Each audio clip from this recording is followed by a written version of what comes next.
നമുക്ക് ജസ്റ്റ് ഇതൊന്ന് അപ്ലൈ ചെയ്യാം. അപ്പം എൻ്റെ breakfast ready.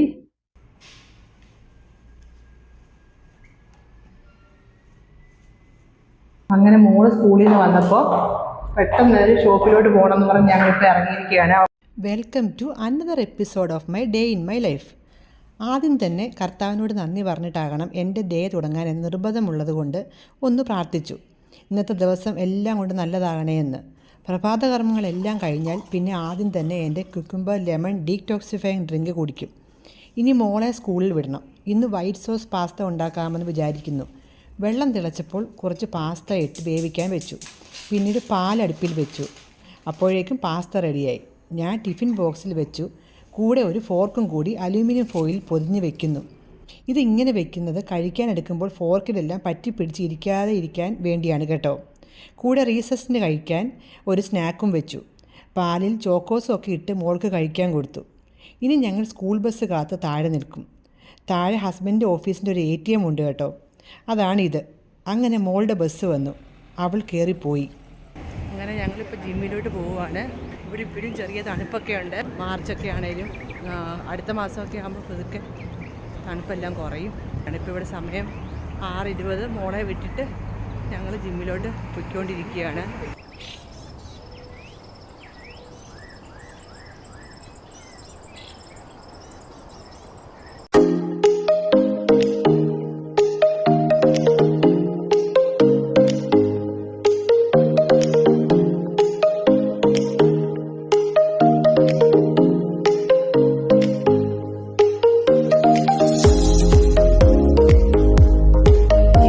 Day in my ലൈഫിൻ്റെ ഏറ്റവും ഇമ്പോർട്ടൻറ്റ് ഭാഗമാണ് ജിം വർക്കൗട്ട്. ജിം എന്നത് വെറും വെയിറ്റ് കുറയ്ക്കാനോ മസിൽ ഗെയിൻ ചെയ്യാനോ ഉള്ളത് മാത്രമല്ല കേട്ടോ.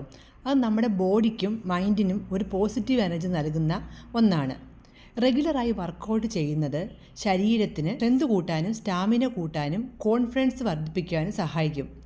ഞങ്ങൾ ഈ ജിമ്മിൽ വരാൻ തുടങ്ങിയിട്ട് 7 മാസമേ ആയുള്ളൂ.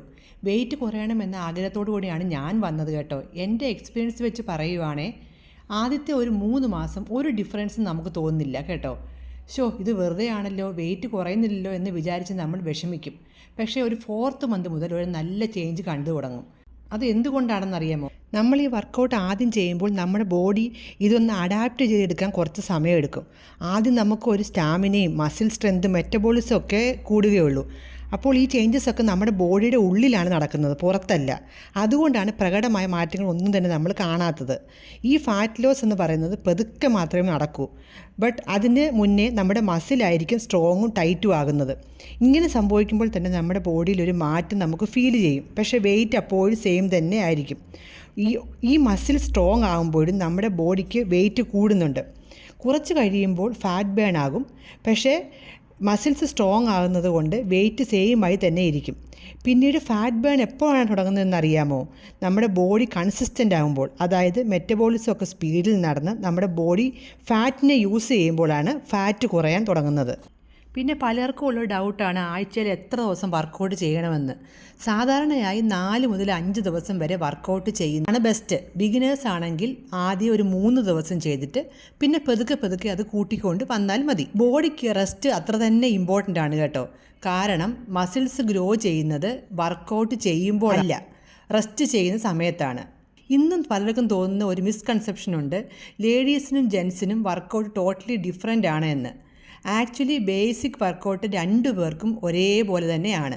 സ്ക്വാട്ട്സ്, ലഞ്ചസ്, പുഷപ്സ്, വെയ്റ്റ് ട്രെയിനിങ് ഇവയെല്ലാം ലേഡീസിനും ജെൻസിനും ചെയ്യാം. വ്യത്യാസം ഉണ്ടാകുന്നത് ഗോൾ അനുസരിച്ചാണ്. ചിലർക്ക് വെയിറ്റ് ലോസ് ആയിരിക്കാം, ചിലർക്ക് മസിൽ ഗെയിൻ ചെയ്യണമായിരിക്കും, ചിലർക്ക് ബോഡി ടോണിങ് ആയിരിക്കും. വർക്കൗട്ട് ചെയ്യുമ്പോൾ കോമ്പിനേഷൻ ശരിയായി ഫോളോ ചെയ്യുന്നത് വളരെ ഇമ്പോർട്ടൻ്റ് ആണ്. ഒരു ദിവസം അപ്പർ ബോഡി ആണെങ്കിൽ മറ്റേ ദിവസം ലോവർ ബോഡി, പിന്നെ കോർ വർക്കൗട്ട് എന്നിങ്ങനെ സ്പ്ലിറ്റ് ചെയ്ത് വർക്കൗട്ട് ചെയ്യുന്നത് ബോഡിക്ക് ബാലൻസ് നൽകും. കാർഡിയോയും സ്ട്രെങ്ത് ട്രെയിനിങ്ങും കമ്പൈൻ ചെയ്യുന്നത് ബെസ്റ്റ് റിസൾട്ട് കിട്ടും. മസിൽ എന്നത് പലരും വിചാരിക്കുന്നത് പോലെ ഒരു ദിവസം കൊണ്ട് ഗെയിൻ ചെയ്യുകയോ ലോസ് ചെയ്യുകയോ ചെയ്യുന്ന ഒന്നല്ല. റെഗുലർ വർക്കൗട്ട് ചെയ്യുമ്പോൾ മസിൽസ് സ്ലോലി ബിൽഡ് ചെയ്യും. ചിലർക്ക് ബൾക്കി മസിൽസ് വരും, ചിലർക്ക് ലീൻ മസിൽസ് ആയിരിക്കും. ലീൻ മസിൽസ് എന്നത് സ്ലിമ്മായ ബോഡിയും സ്ട്രോങ് ആയിരിക്കുക എന്നുള്ളതാണ്. ബോഡി ടൈപ്പ് ഓരോരുത്തർക്കും വ്യത്യാസമാണ്. അതിനാൽ ഒരാൾക്ക് വർക്കൗട്ട് ചെയ്യുന്ന വർക്കൗട്ട് മറ്റൊരാൾക്ക് സെയിം റിസൾട്ട് തരണമെന്നില്ല.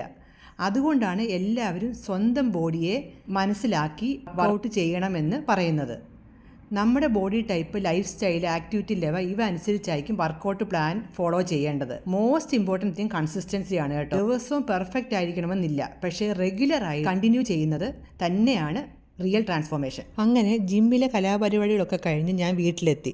ഫുൾ ഗ്ലാസ് ഇട്ട ബിൽഡിംഗ് ആയതുകൊണ്ട് തന്നെ എല്ലാ റൂംസിൻ്റെയും കർട്ടൻസൊക്കെ തുറന്നു. പിന്നെ വീട്ടിലെത്തിയാലും എൻ്റെ പാഷനായ ഡാൻസ് കൂടി ഒന്ന് പ്രാക്ടീസ് ചെയ്തില്ലെങ്കിൽ എനിക്ക് എന്തോ പോലെയാണ്. ഞാൻ ഭരതനാട്യം ക്ലാസ്സിന് പോകുന്നുണ്ടായിരുന്നു. പിന്നെ നാട്ടിലൊക്കെ പോകേണ്ടി വന്നതുകൊണ്ട് ഇപ്പോൾ ക്ലാസ്സിന് പോകുന്നില്ല. എന്നാൽ അതിൻ്റെ ടച്ച് വിട്ട് പോകണ്ട എന്ന് വെച്ച് ദിവസവും കുറച്ച് നേരം നാട്ടടവുകളൊക്കെ ഒന്ന് പ്രാക്ടീസ് ചെയ്യും. അതിനുശേഷം കുറച്ച് വാം ഡൗൺ അല്ലെങ്കിൽ സ്ട്രെച്ചിങ് എക്സസൈസൊക്കെ ചെയ്ത് സംഭവം അങ്ങ് നിർത്തും.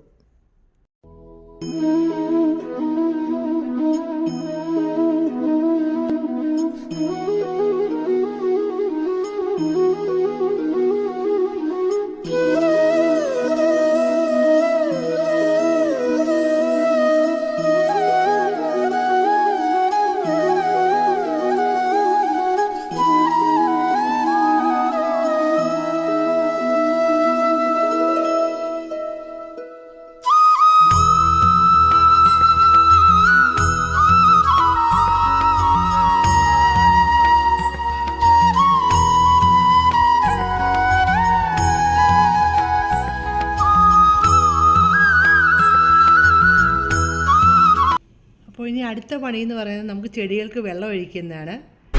അധികം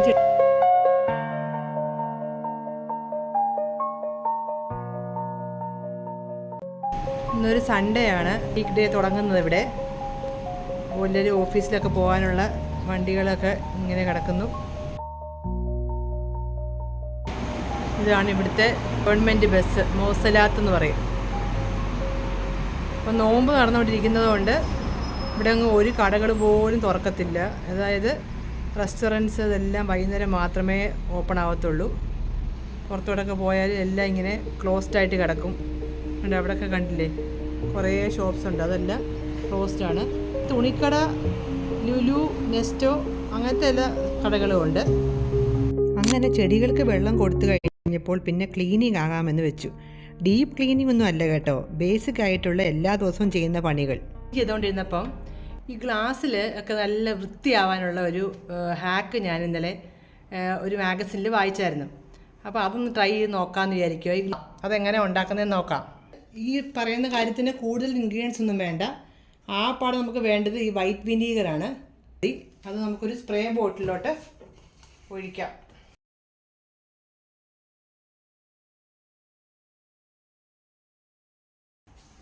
കണ്ടോ, സെയിം എമൗണ്ട് ഓഫ് വാട്ടർ ഞാൻ എടുത്ത് ഇത് രണ്ടും കൂടെ മിക്സ് ചെയ്യുക. ഇത് ഒഴിക്കാം. ഓക്കെ, നമുക്ക് സ്പ്രേ ചെയ്ത് നോക്കാം. ഇത് നല്ലൊരു കോട്ടൺ തുണി എടുത്ത് നല്ല വൃത്തിയായിട്ട് തുടയ്ക്കുക. നല്ല ക്ലിയറായി കേട്ടോ. ഇവിടെയൊക്കെ ഒരു പാട് പോലെ ഇരുന്നതാണ്, ഇവിടെ എല്ലാം ഉണ്ടായിരുന്നു. കണ്ണാടി കണ്ടില്ലേ, ഇതിൻ്റെ ഇവിടെ എല്ലാം ഒത്തിരി പൊടിയും അഴുക്കും എല്ലാം ഉണ്ട്. സ്പ്രേ ചെയ്ത് നോക്കാം. അപ്പം തന്നെ തുടയ്ക്കാം. നോക്കി,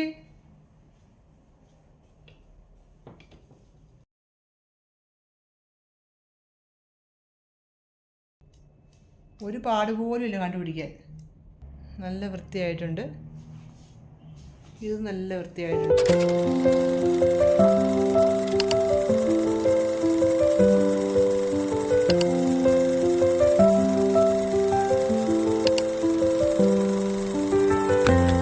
അപ്പോൾ നമ്മളിനി അടുത്ത് ചെയ്യാൻ പോകുന്നത് സ്കിൻ കെയർ ആണ്. ഞാൻ ഇടയ്ക്കൊക്കെ ചെയ്യുന്നതാണിത്. അപ്പോൾ ഞാൻ വിചാരിച്ചു ഈ ഒരു വീഡിയോയിൽ അത് ഉൾപ്പെടുത്താമെന്ന്. ജസ്റ്റ് ഒരു എങ്ങനെയാണ് ഞാൻ ക്ലീനപ്പ് ചെയ്യുന്നത് എന്നുള്ളതൊന്ന് കാണിക്കാമെന്ന് വിചാരിച്ചു. അപ്പോൾ അതിനായിട്ട് എന്തൊക്കെയാണ് വേണ്ടത് നമുക്കൊന്ന് നോക്കാം. ബേസൻ ഫ്ലോർ, അതായത് നമ്മുടെ കടലമാവ്. പിന്നെ നമുക്ക് വേണ്ടത് കസ്തൂരി മഞ്ഞളാണ്, ഒരു 1/2 ടീസ്പൂൺ മതി. പിന്നെ നമുക്ക് 1 ടീസ്പൂൺ ചന്ദനത്തിൻ്റെ പൊടിയും കൂടെ എടുത്തിട്ടുണ്ട്. ഇതിലേക്ക് 1/2 ടീസ്പൂൺ തൈരും കൂടെ എടുക്കാം. ഈ തൈര് എടുക്കുമ്പോൾ നമുക്കിതിൻ്റെ ഈ വെള്ളം എടുക്കണേ. അതാണ് അതിൻ്റെ ഫുൾ ബെനിഫിറ്റ്സ് ഇരിക്കുന്നത്. അത് നമുക്ക് എടുക്കാം. ഒന്ന് മിക്സ് ചെയ്യാം. ഇത് ഞാൻ പ്രത്യേകം പറയുകയാണ്, എൻ്റെ സ്കിന്ന് ഡ്രൈ സ്കിന്നാണ്. ഡ്രൈയും കോമ്പിനേഷൻ സ്കിന്നും ഉള്ളവർക്ക് മാത്രമേ ഇത് ഇങ്ങനെ ഈ ഒരു രീതിയിൽ അപ്ലൈ ചെയ്യാൻ പറ്റത്തുള്ളൂ. അല്ലാതെ നിങ്ങളുടെ ആക്നെ പ്രോൺ സ്കിന്നാണെന്നുണ്ടെങ്കിൽ നിങ്ങൾ കുറച്ചും കൂടെ ഈ യോഹാർട്ട് ഉപയോഗിക്കുന്നതിന് പകരം മിൽക്ക് ഉപയോഗിക്കണം. അതല്ല മിൽക്കും നിങ്ങൾക്ക് പറ്റുന്നില്ല എന്നുണ്ടെങ്കിൽ നോർമൽ വെള്ളത്തിൽ ഇത് കലക്കിയാൽ മതി. പിന്നെ മെയിനായിട്ട് ഇത് മനസ്സിലാക്കേണ്ടത്, ഇത് ജസ്റ്റ് ഒന്ന് ക്ലീൻ ചെയ്യാൻ വേണ്ടിയാണ് കേട്ടോ. നമുക്ക് പിഗ്മെന്റേഷൻ ഉണ്ടെങ്കിൽ നമുക്ക് ഉപയോഗിക്കാം. ആഴ്ചയിൽ ഒരു 2-3 ദിവസം നമുക്കിത് ചെയ്യാം. സോപ്പ് ഉപയോഗിക്കുന്നതിന് പകരം ഇത് വെച്ച് നമുക്കിങ്ങനെ ഒന്ന് കുറച്ചൊരു 10-20 മിനിറ്റ് ഇങ്ങനെ വെച്ചിട്ട് ഉണങ്ങുന്ന സമയത്ത് നമുക്കത് കഴുകിക്കളയാം. നിങ്ങൾ ഈ മഞ്ഞൾ ചിലർക്ക് അലർജി ഉണ്ടാവും. പക്ഷേ കസ്തൂരി മഞ്ഞൾ നോർമലി അങ്ങനെ അലർജി ഉണ്ടാവത്തില്ല. എന്നാലും നിങ്ങൾ ട്രൈ ചെയ്ത് പാച്ച് ടെസ്റ്റ് ചെയ്തിട്ടൊക്കെ ഇതൊക്കെ ചെയ്യാവൂ കേട്ടോ. ഇതൊക്കെ ഞാൻ നേരത്തെ ചെയ്തിട്ടുള്ളത് കൊണ്ടാണ്. ഞാൻ ഇപ്പോൾ പിഗ്മെന്റേഷൻ പോലെ വന്നായിരുന്നു കുറച്ച് നാൾ മുമ്പ്. ഞാൻ ഒരു ഡെർമറ്റോളജിസ്റ്റിൻ്റെ അടുത്തൊക്കെ പോയി ഞാൻ മരുന്നൊക്കെ വാങ്ങിച്ചായിരുന്നു. പക്ഷെ എന്നാലും എനിക്ക് ഒത്തിരി അങ്ങ് കുറഞ്ഞൊന്നും ഇല്ലായിരുന്നു. പിന്നെ ഞാനിങ്ങനെ ഹോം ട്രീറ്റ്മെൻ്റ് ഒക്കെയാണ് ചെയ്യുന്നത്. ഇങ്ങനെയൊക്കെ ഓരോന്ന് ഇടയ്ക്കിടയ്ക്ക് ചെയ്യും. മുഖത്തെയൊക്കെ ഒരുപാട് മാറി. മുഖത്തിൻ്റെ ഈ സൈഡിലും കഴുത്തിലും കയ്യിലും ഒക്കെ ആയിരുന്നു ഉണ്ടായിരുന്നത്. മുഖത്തെയൊക്കെ കുറച്ച് മാറി. അത് ഞാൻ വിശ്വസിക്കുന്നത് ഇങ്ങനെയൊക്കെ ചെയ്യുന്നത് കൊണ്ടാണ്. ഇങ്ങനൊരു സ്പൂണോ ഒരു സ്പാറ്റിലോ വല്ലതും ഉണ്ടെങ്കിൽ നമുക്കൊന്ന് ഇങ്ങനെ ഒന്ന് മസാജും കൂടെ ചെയ്യാം. നല്ല തണുപ്പുമുണ്ട്. ആ തണുപ്പിൻ്റെ കൂടെ ആ മസാജിങ് കൂടെ ആകുമ്പോൾ ഇതിൻ്റെ ആ ബാക്ക് സൈഡ് കണ്ടില്ലേ, അങ്ങനെ വെച്ച് മസാജിങ് കൂടെ ആകുമ്പോൾ നമുക്കൊരു നല്ലൊരു ഫീലുണ്ട്. ബ്ലഡ് സർക്കുലേഷൻ ഉണ്ടാവും. കയ്യിലും എല്ലാം തേച്ചിട്ട് ഞാൻ ഒന്ന് കുളിച്ച് റെഡിയായി കഴിയുമ്പോഴത്തേന് നിങ്ങളുടെ അടുത്ത് വരാം. അപ്പം നമ്മൾ കുളിയെല്ലാം കഴിഞ്ഞ് വന്നിരിക്കുകയാണ്. നല്ല സ്മൂത്ത് സോഫ്റ്റ് ആയിട്ട് ഇരിപ്പുണ്ട്. ഇത് ഞാൻ നിർബന്ധമായിട്ട് ചെയ്യുന്നൊരു കാര്യം എന്ന് വെച്ചാൽ, നമ്മൾ ഈ ചെയ്ത സംഭവം അതിനെ ലോക്ക് ചെയ്യും. മോയ്സ്ചറിനെ ലോക്ക് ചെയ്യണമെങ്കിൽ നമ്മൾ എപ്പോഴും ഒരു മോയ്സ്ചറൈസിങ് ക്രീമോ അങ്ങനെ എന്തെങ്കിലും തേച്ചിരിക്കണം. ഞാനിവിടെ ചെയ്യുന്നത് ഈ ഹിമാലയയുടെ അലോവേര, കളർലെസ് ആയിട്ടുള്ള അലോവേര എടുക്കുക. എൻ്റെ ഇപ്പോൾ ഏകദേശം തീരാറായിട്ടുണ്ട്, കണ്ടില്ലേ. 1 ടീസ്പൂണ് എടുക്കുക.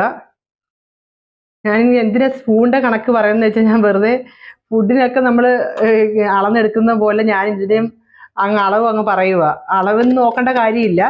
ഞാൻ പക്ഷെ അളവൊക്കെ നോക്കി അങ്ങ് പറയുന്നതേ ഉള്ളൂ. പിന്നെ ഇതിൽ നമ്മൾ ചേർക്കേണ്ട ഒരു സംഭവം എന്ന് പറഞ്ഞാൽ ഗ്ലിസറിൻ റോസ് വാട്ടർ മിക്സ് ആണ്. ഞാനത് മിക്സ് ചെയ്ത് വെച്ചിട്ടുണ്ട്. അതായത് 1:3 എന്നുള്ളൊരു റേഷ്യോയിലാണ് അത് മിക്സ് ചെയ്ത് വെക്കേണ്ടത്. അതായത് ഗ്ലിസറിൻ നമ്മളൊരു 1 സ്പൂണാണ് എടുക്കുന്നതെങ്കിൽ റോസ് വാട്ടർ ഒരു 3 സ്പൂൺ എടുക്കണം. കുപ്പിക്കകത്ത് ഞാൻ അത് മിക്സ് ആക്കി വെച്ചിരിക്കുകയാണ്. ഇത്രയും, അതിന് പ്രത്യേകിച്ച് അളവൊന്നുമില്ല. അതിങ്ങനെ ഒഴിക്കും. എന്നിട്ട് ഇതിനെ ഇങ്ങനെ മിക്സ് ചെയ്യും. ഇത് വളരെ നല്ലതാണ്. ഇത് നമ്മൾ കുളിച്ചെല്ലാം കഴിഞ്ഞിട്ട് ബോഡിയിലെ മോയ്സ്ചർ ലോക്കാക്കി വെക്കാനായിട്ട് വളരെ നല്ലതാണ്. ഇങ്ങനൊരു എന്തെങ്കിലും ഒരു മോയ്സ്ചറൈസിങ് ക്രീമോ അല്ലെങ്കിൽ എന്തെങ്കിലും നമ്മൾ തേച്ചിരിക്കണം. പിന്നെ വേറൊരു കാര്യം എന്ന് വെച്ചാൽ, ഇത് ഡ്രൈ സ്കിന്നിനാണ് ഞാൻ പറയുന്നത്. അതുപോലെ തന്നെ ഈ ഗ്ലിസറിൻ നമ്മൾ തന്നെ തേക്കാനും പാടില്ല. ഗ്ലിസറിൻ എപ്പോഴും നമ്മൾ ഒരു മോയ്സ്ചറൈസിങ് ക്രീമോ അല്ലെങ്കിൽ ഈ റോസ് വാട്ടറോ ഒക്കെ ആയിട്ട് മിക്സ് ചെയ്തിട്ട് നമ്മൾ തേക്കാവൂ. അല്ലെങ്കിൽ ഇതൊരു ടൈപ്പ് ഒരു ആൽക്കഹോളാണ്. അപ്പോൾ ആൽക്കഹോളൊക്കെ നമ്മുടെ നേരിട്ട് വരുമ്പോഴത്തേന് ഇപ്പോൾ ചിലർക്ക് ബുദ്ധിമുട്ടുണ്ടാക്കും. ഒരു വൈറ്റ് കളറിലൊരു ഇതായിട്ട് മാറിയിട്ടുണ്ട്. അപ്പോൾ അത് നമ്മളിങ്ങനെ ഫുള്ള് മുഖത്ത് തേക്കുക. തേച്ച് കഴിഞ്ഞിട്ട് നമുക്ക് ചെറുതായിട്ട് വേണമെങ്കിൽ ഫേസ് യോഗയൊക്കെ ചെയ്യാം. എനിക്കത് കൂടുതലായിട്ടൊന്നും അറിയത്തില്ല കേട്ടോ, പ്രൊഫഷണലായിട്ടൊന്നും അറിയത്തില്ല. ഞാൻ പിന്നെ ഇങ്ങനെ വീഡിയോയിലൊക്കെ കണ്ടിട്ടുള്ള അറിവേ ഉള്ളൂ. അപ്പം ഞാൻ ഇങ്ങനെ വെച്ചിട്ട് ഇങ്ങനെ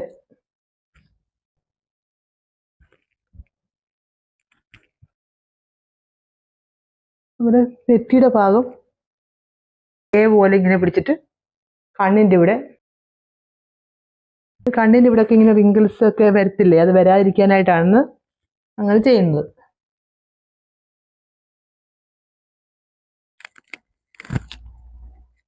പിന്നെ ഫേസ് ലിഫ്റ്റ് ആവാൻ വേണ്ടിയുള്ള എക്സസൈസുകളാണെന്നാണ് പറയുന്നത്.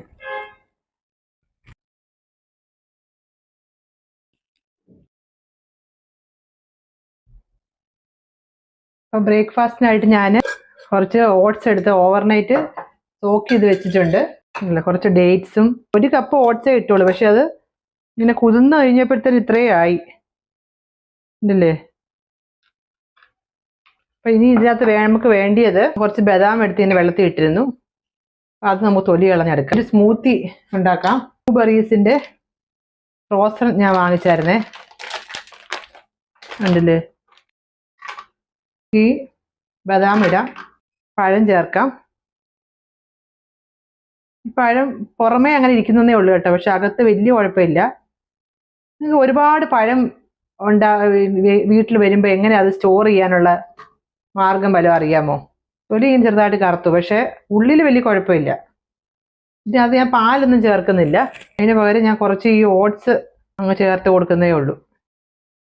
കാരണം ഞാൻ മധുരം ഒന്നും ആഡ് ചെയ്യുന്നില്ല, ഇത് തന്നെ വെച്ച് ഓട്സ് കഴിക്കാമെന്ന് വിചാരിക്കുന്നു. സെസമേ സീഡ്സ്,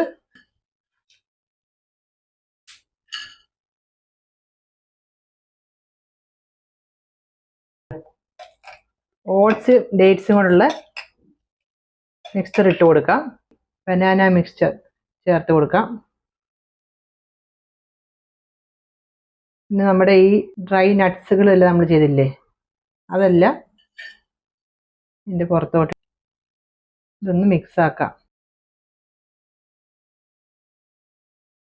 അപ്പം എൻ്റെ ബ്രേക്ക്ഫാസ്റ്റ് റെഡി. സൂപ്പർ ടേസ്റ്റി ആയിട്ടുണ്ട്. ഇവിടെയൊക്കെ ഇങ്ങനത്തെ ഒക്കെ കഴിക്കണം.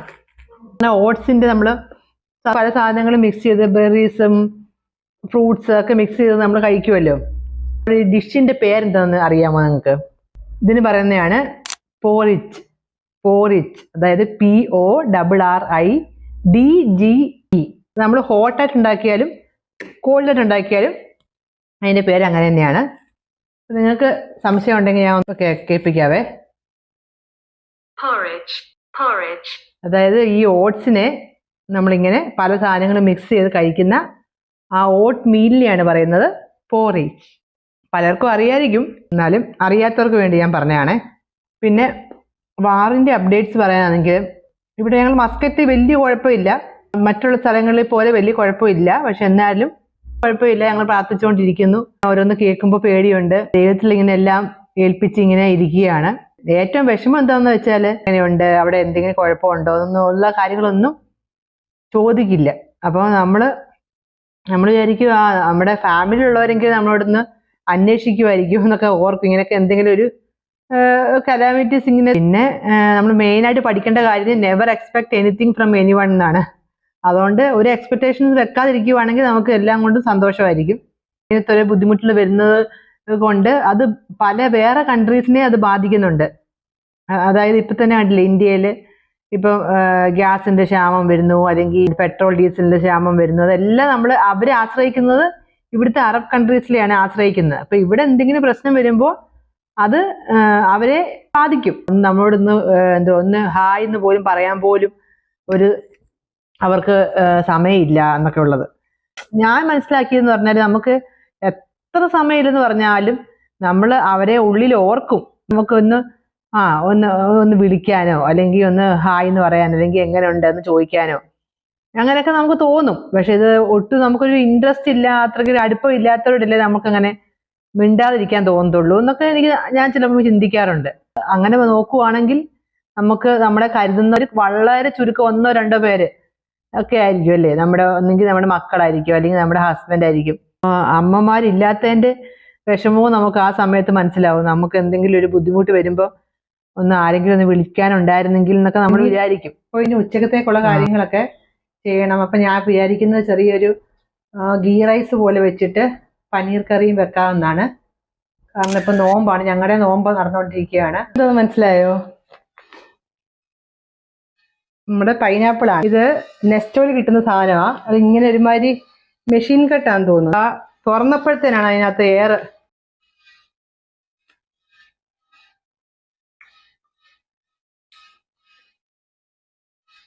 നല്ല മധുരം. പിന്നെ നമ്മൾ ജസ്റ്റ് പാത്രം വെച്ചിട്ടുണ്ട്. ഇതിലേക്ക് 1 ടേബിൾ സ്പൂൺ നെയ്യ്. നമുക്ക് നട്ട്സും മുന്തിരിയും ചേർക്കാം. ഞാൻ കോരി എടുക്കുന്നില്ല, അതുകൊണ്ട് സ്പൈസസ് എല്ലാം ആഡ് ചെയ്യാം. അതായത് പെരുംജീരകം, ബേ ലീവ്സ്, പട്ട, ഏലക്ക, ഗ്രാമ്പു. അങ്ങോട്ട് ചേർത്ത് കൊടുക്കാം. നമുക്ക് അരിഞ്ഞു വെച്ചിരിക്കുന്ന സവോളയും ഇഞ്ചിയും വെളുത്തുള്ളിയും എല്ലാം ചേർത്ത് ഒരു ടീസ്പൂൺ ഉപ്പ്. ഒരു ഗോൾഡൻ ബ്രൗൺ കളർ ആവണം. നമ്മൾ കറി വെക്കുന്നത് ഈ ready to cook paneer butter masala. ഇത് MTRൻ്റെയാണ്. ഇത് വെറുതെ ചൂടുവെള്ളത്തിലോ അല്ലെങ്കിൽ ഓവനിലോ ഒന്ന് ഓപ്പൺ ചെയ്ത് ഇട്ടാൽ മതി. മണമൊക്കെ വരുമ്പോഴത്തേക്കും നമ്മൾ ഈ കഴുകി വെച്ചേക്കുന്ന അരി അങ്ങോട്ട് ചേർക്കാം. ഇത് നല്ലപോലെ ഒന്ന് മിക്സ് ചെയ്യാം. 2 ഗ്ലാസ് അരി ആയതുകൊണ്ട് ഒരു 3 ഗ്ലാസ് ചൂടുവെള്ളം ഒഴിച്ചു കൊടുക്കാം.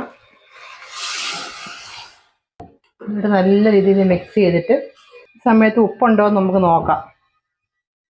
നല്ല തീ അങ്ങോട്ട് വെച്ച് അടച്ചു വെക്കാം.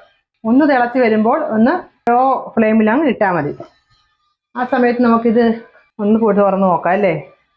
ഇത് റെഡി ടു ഈറ്റ് ആണ്, റെഡി ടു കുക്ക് അല്ല. ഹീറ്റ് ആൻഡ് ഈറ്റ്, ഇത്രയേ ഉള്ളൂ. Once the foil pouch has been cut open, use the entire contents immediately.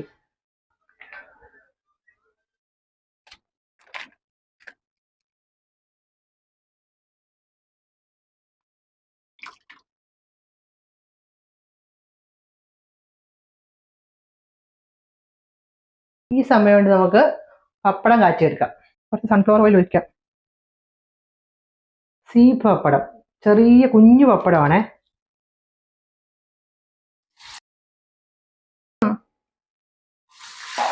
അങ്ങനെ മോള് സ്കൂളിൽ നിന്ന് വന്നപ്പോൾ പെട്ടെന്ന് ഒരു ഷോപ്പിലോട്ട് പോകണമെന്ന് പറഞ്ഞ് ഞങ്ങളിപ്പോൾ ഇറങ്ങിയിരിക്കുകയാണ്. അവർക്ക് കുറച്ച് നോട്ട്ബുക്സ് വാങ്ങിക്കാനായിട്ട്. നെസ്റ്റോയി എത്തിയിരിക്കുകയാണ്. ഇനി എനിക്ക് ഈവനിങ് കുറച്ച് കടല കറി വെക്കണം. എന്നിട്ട് ഞാൻ ഉള്ളിയും ഇതെല്ലാം രാവിലെ തന്നെ അരിഞ്ഞ് വെച്ചിട്ടുണ്ട്. ഇനി അത് കറി വെക്കണം. പിന്നെ പുട്ടും വെക്കണം. രാത്രിയിലത്തെ പണി അതാണ്. അപ്പോൾ ഇനി രാത്രിയിലത്തേക്കുള്ള ഫുഡൊക്കെ ഉണ്ടാക്കണം. അതിന് മുമ്പായിട്ട് കുറച്ച് വീഡിയോസൊക്കെ എനിക്ക് എടുക്കാനുണ്ട്. അതായത് ടിക്ടോക്കിലൊക്കെ ഇടാനായിട്ടുള്ളതും യൂട്യൂബിലൊക്കെ ഇടാനുള്ള കുറച്ച് വീഡിയോസ് ഷോർട്സൊക്കെ എടുക്കാനുണ്ട്. പിന്നെ ഇൻസ്റ്റയിൽ ഞാൻ പോസ്റ്റ് ചെയ്തിട്ടുണ്ട്. എൻ്റെ ഇൻസ്റ്റയുടെ ID ആണ് ലൈറ്റ്സ് ഓൺ ദീപ. അടുത്ത് നമുക്ക് പുട്ടും കടലയും ഉണ്ടാക്കാനുള്ള നോക്കാം അല്ലേ. ആദ്യം തന്നെ നമുക്ക് ഓയിൽ ഒഴിക്കാം. അപ്പം നമ്മുടെ എണ്ണ ചൂടായിട്ടുണ്ട്. ഇതിലേക്ക് നമുക്ക് കുറച്ച് കടുകിടാം. നമുക്ക് ഈ അരിഞ്ഞു വെച്ചിരിക്കുന്ന എല്ലാം അങ്ങോട്ട് ഇട്ട് കൊടുക്കാം അല്ലേ. കടുക് പൊട്ടിയിട്ടുണ്ട്.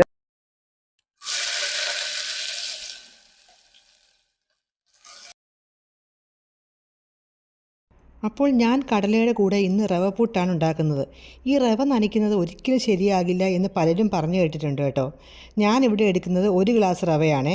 ഇതിന് ആവശ്യത്തിന് ഉപ്പ് ചേർത്തിട്ട് ഒരു 1/4 ഗ്ലാസ് ഇളം ചൂടുവെള്ളം എടുത്ത് കുറേശ്ശെയായി ചേർത്ത് കൊടുക്കുക. എന്നിട്ട് നല്ലതുപോലെ ഇങ്ങനെ ഇളക്കി കൊടുത്ത് ഒരു നനഞ്ഞില്ല എന്ന് പരുവമാവുമ്പോൾ ഇങ്ങനെ തട്ടിപ്പൊതിഞ്ഞ് ഒരു 15 മിനിറ്റ് വെക്കുക. അപ്പോഴേക്കും നമ്മുടെ കടലയുടെ ഉള്ളിയും ബാക്കിയുള്ള സാധനങ്ങളെല്ലാം ഒന്ന് വഴണ്ട് വന്നിട്ടുണ്ട്. ഇനി ഇതിലേക്ക് നമ്മുടെ മസാലകൾ ചേർക്കണമല്ലോ. അപ്പോൾ ഞങ്ങളുടെ കോട്ടയം സ്റ്റൈൽ വെച്ച് ഈ മസാലകളെല്ലാം അതിൻ്റെ അളവിനെടുത്തിട്ട് ചൂടുവെള്ളം ഒഴിച്ച് നല്ലതുപോലെ മിക്സ് ചെയ്തിട്ട് ഈ ഉള്ളി ഇടുന്ന അടുക്കിലേക്ക് ഒന്ന് ഒഴിക്കുക. എന്നിട്ട് കുക്കർ ഒന്ന് അടച്ചു വെക്കുക. ഒരു 2 മിനിറ്റ് കഴിയുമ്പോൾ തുറന്ന് നോക്കുമ്പോൾ ഇതുപോലെ മസാലയൊക്കെ മൂത്ത മണം വരും. ഈ സമയത്ത് കടല ചേർത്ത് ഇളക്കി കടലയുടെ ജസ്റ്റ് മുകളിൽ നിൽക്കുന്നത് പോലെ നല്ല ചൂടുവെള്ളം ഒഴിച്ച് അടച്ചു വെക്കുക. ഒരു 4 വിസിൽസൊക്കെ കഴിയുമ്പോഴത്തേക്ക് തുറന്ന് നോക്കുക. അപ്പോഴേക്ക് നമ്മുടെ റവ സെറ്റായിട്ടുണ്ടാകും. അതൊന്ന് തുറന്ന് നോക്കി നല്ലതുപോലെ ഇളക്കുക. ഭയങ്കര ഡ്രൈ ആണെങ്കിൽ കുറച്ചുകൂടി വെള്ളം തളിച്ച് ഇളക്കുക. എന്നിട്ട് നമ്മുടെ കയ്യിലെടുത്ത് ഇതുപോലെ ഉണ്ട ഉരുട്ടി നോക്കുക. എന്നിട്ട് അതിനെ പൊട്ടിക്കുമ്പോൾ ഇതുപോലെ പൊടിയുകയും വേണം. ഇതാണ് ഇതിൻ്റെ പരുവം. എന്നിട്ട് കുറച്ച് തേങ്ങയും കൂടി ചേർത്ത്, എൻ്റെ കയ്യിലുള്ളത് ചിരട്ടപ്പുട്ടിൻ്റെ പുട്ടുകുറ്റിയാണ്. ഇതിലേക്ക് കുറച്ച് തേങ്ങയിട്ട് ഈ പുട്ട് മിക്സ് ഇട്ട ശേഷം ആവി വരുമ്പോൾ കഴിക്കാം. അപ്പോൾ ഇന്നത്തെ day in my life vlog ഇവിടെ കൊണ്ട് നിർത്തുന്നു. ഇനിയിപ്പോൾ ഞങ്ങൾക്ക് സന്ധ്യാപ്രാർത്ഥനയും ഫുഡ് കഴിക്കുക അതൊക്കെ ഉള്ളൂ. അടുത്ത വീഡിയോ ആയിട്ട് കാണുന്നതിന് വരെ എല്ലാവർക്കും ശുഭരാത്രി.